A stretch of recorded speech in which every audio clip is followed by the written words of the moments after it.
สบายดีครับพี่เจ้าชื่อบุญเกิดสิทธิพันธ์ทองเนาะประธานสหพันธ์เทคบอลแห่งชาติลาวเนาะท่านว่าได้รับหน้าที่ตำแหน่งใหม่ๆเนาะหรือว่าเป็นตำแหน่งหรือว่าเป็นทีมชาติไทยเนาะเป็นสหพันธ์เทคบอลเนาะแล้วก็เป็นกีฬาใหม่ที่มีความนิยม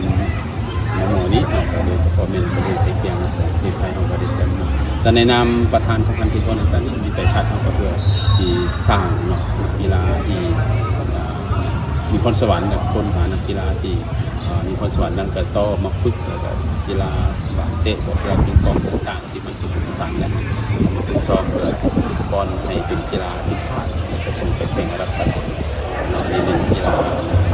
ฟุตบอลกีฬาใหม่ท่านว่าในนามสถาบันเกิดอีกหนึ่งนะที่เป็นสำนักงานใหญ่และเป็นประธานสหพันธ์เทคบอลแห่งชาตินี่ก็ที่สร้างสมทบกับทุกภาคส่วนเพื่อให้ขับเคลื่อนกีฬามีสีสันและก็ช่วยต่างๆให้เยาวชนเราได้ดูกีฬาเนาะแล้วก็ได้เข้าถึงกีฬาฟุตบอลหลายทุกกีฬาใดโดยแพร่ไว้ทุกจังหวัดใดโดยมอนี้เราก็จะมีกีฬาแห่งชาติจัดนครหลวงเจ้าภาพก็เป็นก็ได้ลงกับประธานองค์การสาเราก็ได้นำที่เป็นกีฬาสาธิตไปก่อนแล้วก็ทางซีเกมก็ได้ทางเอเชียนเกมประเทศไทยก็ได้แจ้งมาแล้วในครบเนี่ยเป็นเขาจะเร่งฝึกนักกีฬาและสอบนักกีฬาเข้าสู่เข้าฝึกเป็นกีฬาส่งไปเป็นคือเอากีฬาทีมชาติฟุตบอลคัดเลือกจะได้เริ่มเลยเนาะบริษัทแล้วผมมันจ่อตอนนี้มื้อนี้ก็ดีใจร้ายที่ได้ประกาศสั่งตั้งกีฬาฟุตบอลทีมชาติขอบใจสื่อมวลชนขอบใจแขกที่มาหลายๆเนาะเพื่อให้ได้ให้กีฬาฟุตบอลทีมชาตินี้ก้าวไปสู่ในเวทีสากลเนาะแม่นี้เราก็ช่วยด้วยกันเนาะพัฒนาให้ภาคส่วนก็คือกีฬาทีมชาติโตเนาะเรื่องของขับเนาะกีฬาศูนย์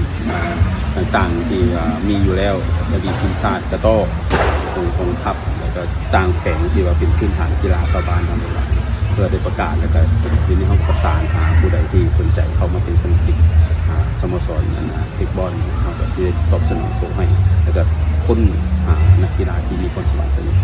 ผ่านมานี้เขาก็ได้ฝึกโค้ชไปแล้วสุด40 ปลายผ่านแล้วกระจายไปหาตัวละส่วน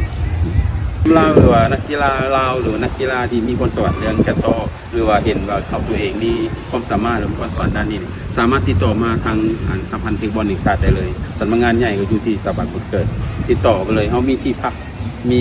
มาแล้วเขาคัดเอาเลยคัดไปเลยเขาไม่จำเป็นรอมือรอยามมาแล้วเขาคัดเลยเพราะเขามีนักกีฬาพื้นฐานอยู่เดียวจน